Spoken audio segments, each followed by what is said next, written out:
From KVUE News in Austin, you're watching Texas This Week with Ashley Goodo. Good Sunday morning. The U.S. Justice Department is suing the state of Texas. Let's get to the three things you need to know in Texas politics. U.S. Attorney General Merrick Garland announced the lawsuit Thursday, calling the new Heartbeat Act unconstitutional.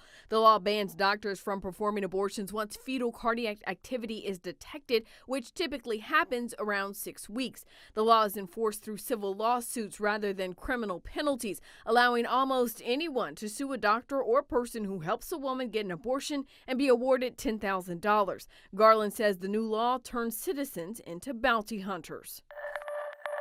Governor Greg Abbott signed the hotly debated GOP election reform bill into law Tuesday. The law makes several changes to the election code, requiring early voting for at least 9 hours on weekdays instead of the county clerk's business hours. Instead of polling being open 7 a.m. until 7 p.m., they can be open from 6 a.m. until 10 p.m. But this means 24-hour voting is banned. So is drive-through voting. The bill also adds an ID requirement for mail-in ballots and applications and makes it a crime for local election officials to send out unsolicited mail-in ballot applications.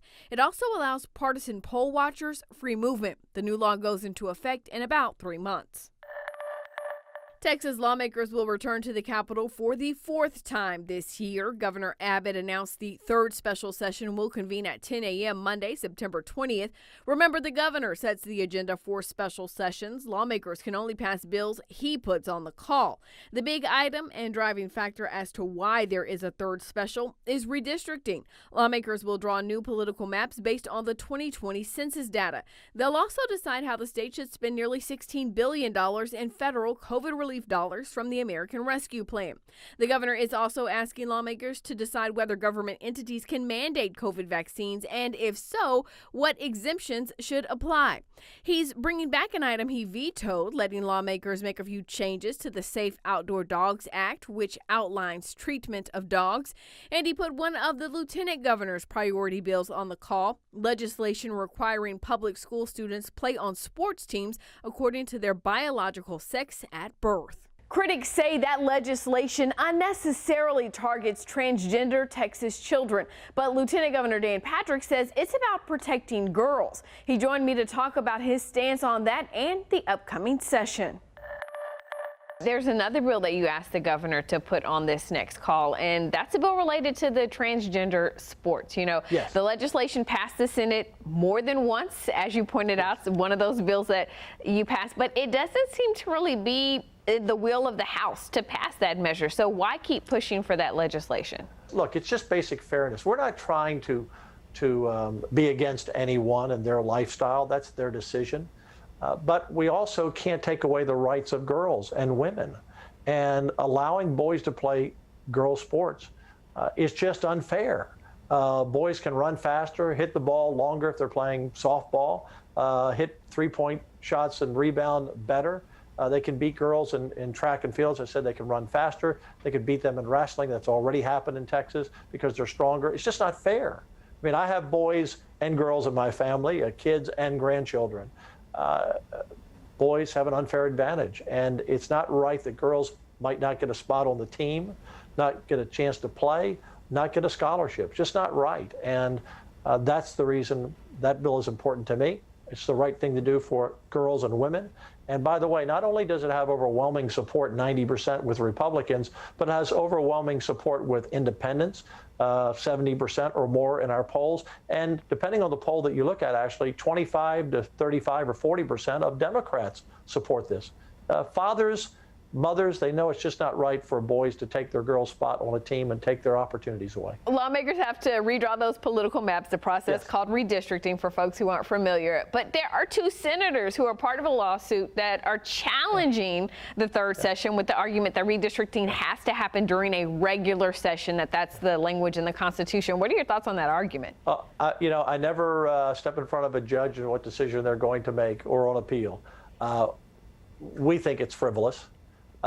Because the Constitution, the federal Constitution says we have to redraw the lines, every state, every county, every jurisdiction, we have to redraw the lines every 10 years based on the census. Now, the Biden administration really slowed down us getting the census data this time. I don't know who was behind it. Maybe it's just incompetence. I'm not sure. But we normally get those numbers in April or May so we can draw the lines in a normal session. We just got the numbers about 10 days ago. So we're kind of up against the clock. And so these two senators, and it's in their right, anybody can go to court and find a lawyer to file a lawsuit. They're saying that we can't draw these maps until the next regular session. And there are many of us who just disagree, but it's up to the courts to decide on that. Lieutenant Governor, do you have any final thoughts for our viewers just on kind of the state of politics right now in Texas? I will say this, that most of what we pass is bipartisan. For example, the bail bond reform to keep murderers in jail and not let them out on bond. Now, I'm surprised it didn't get more Democrat support, but we did get four or five senators to vote for that. On our education bill to fund virtual schools for children who need it. We want to get kids back in the class, but some kids still need it. That was a bipartisan bill. The election bill, even though we didn't have the Democrats vote for it, that's going to help all voters have more access and the mail-in ballots to be sure their ballots are cured if there's a mistake. So there are always a few bills each session, that there are going to be Republicans, Democrats that split on. Because that's why there are two parties. There's a difference of opinion on legislation. But last session in 2019, out of 1,800 bills we passed roughly, I believe the number is, and I'm going to give a ballpark number, but this is pretty close, less than 30 bills passed only with Republican votes out of 1,800.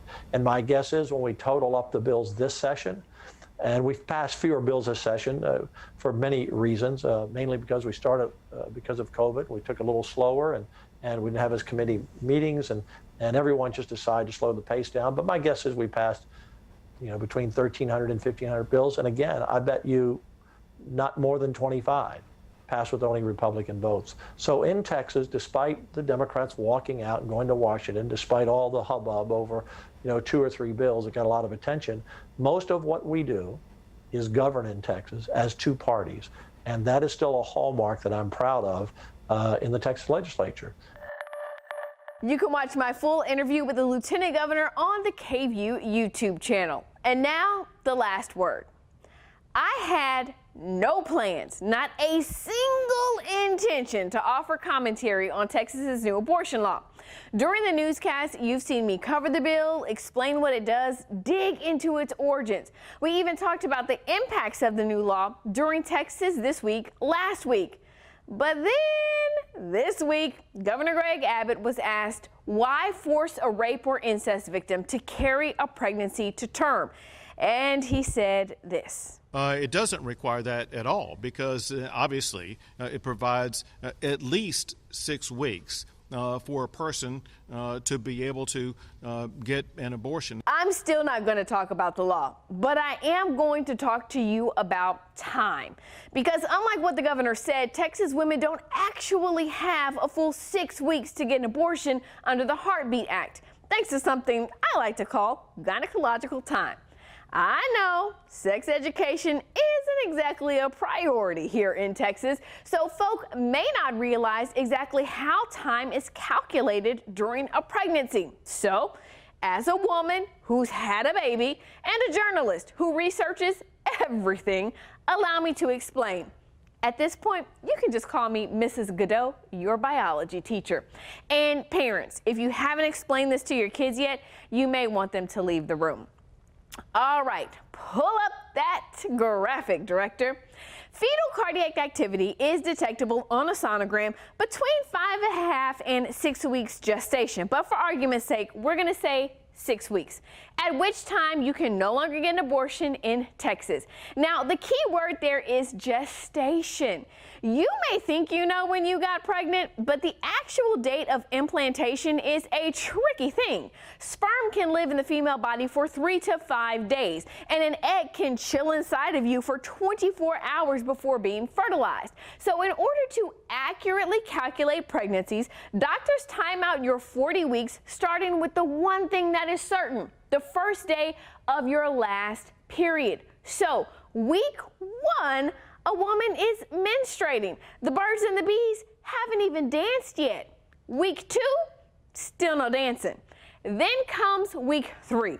And this is when at some point egg and sperm meet and an embryo is formed. It then takes about 10 days after conception to build up enough HCG, a pregnancy hormone, to test positive on an at-home pregnancy test. So that puts us in week 4 or later. And tests can be pretty inaccurate at that point, which is why doctors tell you to wait until you've missed your period to take a pregnancy test. Hello, week 5. Of course, that's only if a woman's cycle is perfectly regular and comes every 28 days, which most women know is not the case. This leaves about a week to confirm the pregnancy, find a provider, comply with the state's rule that requires you to get a sonogram, then wait 24 hours before you can get an abortion.